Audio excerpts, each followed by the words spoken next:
Have you ever considered how vital water is in our lives and how it can become a source of conflict? It's a thought-provoking question, isn't it? Water is the lifeblood of our planet, a fundamental requirement for our survival. From hydration to sanitation, from agriculture to industry, every aspect of our existence is inextricably linked with this precious resource. Consider the sprawling fields of wheat and corn, the bustling factories, the humming power stations. All of them rely on water. It's the silent partner in our growth and prosperity, the invisible hand molding the course of civilizations. Throughout history, access to clean water has been a decisive factor in the rise and fall of empires. It has shaped our cities, dictated our trade routes, and even influenced our cultural practices. So if water is this essential, can it become a source of conflict? Let us delve into it. Water disputes are not a new phenomenon. Throughout history, the tug of war over this precious resource has sparked tensions and even conflicts. From ancient civilizations to modern nations, the quest for control over waterways has been a driving force in shaping our world. Let's travel back in time to the ancient civilizations of Mesopotamia, where the Tigris and Euphrates rivers were vital to survival. Control over these waterways often resulted in conflicts between city-states as they competed for access to water for agriculture and sustenance. Fast forward to the 20th century and we see similar disputes playing out on a larger scale. The Colorado River in North America, for instance, became a point of contention among 7 states. The river's water was, and still is, crucial for farming, drinking, and powering hydroelectric plants. This led to the Colorado River Compact in the 1920s, an agreement to divide the river's flow between the states. Across the Atlantic, in Africa, the Nile River has been a source of tension among 11 countries. Egypt, Sudan, and Ethiopia have had particularly heated disputes, as each country relies heavily on the Nile for its water supply. These tensions were exacerbated in the 20th century when Ethiopia began constructing the Grand Ethiopian Renaissance Dam, raising fears of water scarcity downstream. In Asia, the Mekong River has been a bone of contention among 6 countries. China's construction of dams along the river has led to reduced water flow downstream, sparking concerns among downstream countries like Vietnam and Cambodia.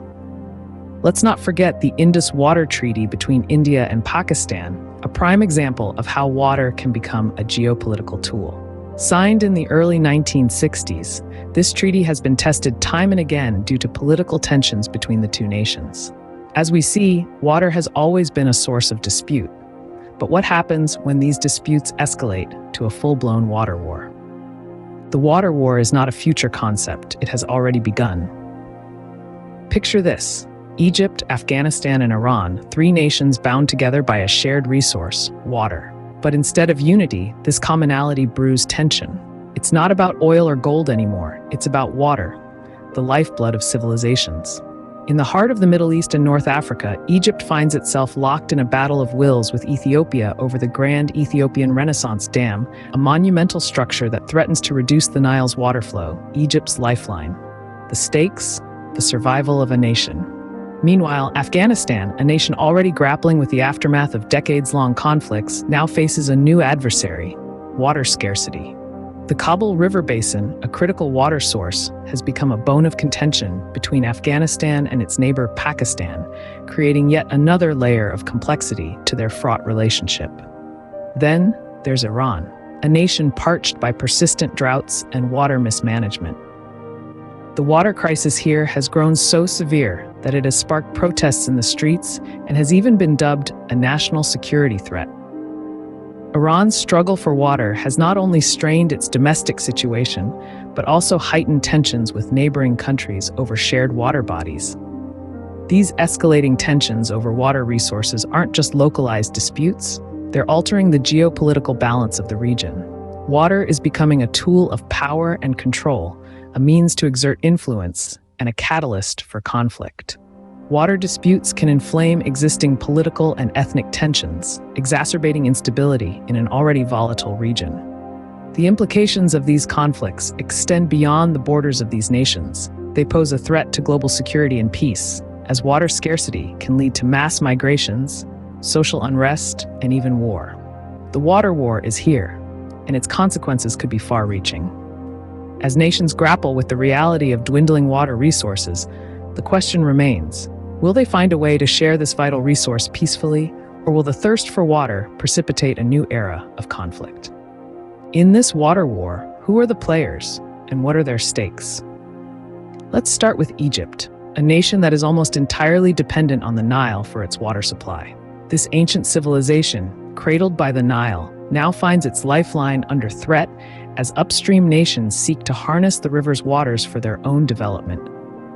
Egypt's stake? Nothing less than its survival, as it's fighting to protect the water that fuels its agriculture, industry, and daily life for its nearly 100 million people. Moving east, we have Afghanistan, a landlocked nation riddled with water scarcity due to its arid climate and rugged terrain. The country's rivers, originating from the Hindu Kush Mountains, flow into neighboring countries, creating a complex web of water rights and usage. Afghanistan's stake here is twofold: ensuring enough water for its own people and managing diplomatic relations with its neighbors who share these water resources. Iran, a regional power, is also a key player in this water war. Despite being home to some of the world's oldest civilizations, Iran has long grappled with water shortages, exacerbated by climate change and population growth. Iran's stake is its future. With a rapidly growing population and expanding agricultural sector, water is a key factor in its socioeconomic stability. Lastly, we have the upstream nations on the Nile, particularly Ethiopia, who are seeking to harness the river's waters for electricity generation and irrigation. These nations are betting on water to fuel their development and lift their people out of poverty. Their stake? Their very growth and development. In this intricate game of liquid warfare, the stakes are high. Each country is looking to safeguard its own interests, whether it's to secure a lifeline, foster growth, or ensure survival. The battle lines are drawn not on land, but on the life-giving rivers that flow through these nations. As we see, each player in this water war has a lot at stake. What does the future hold for these water wars? This is a question that looms large as we ponder the paths that Egypt, Afghanistan, and Iran might tread in this liquid warfare. Possible outcomes of these conflicts are as diverse as they are complex.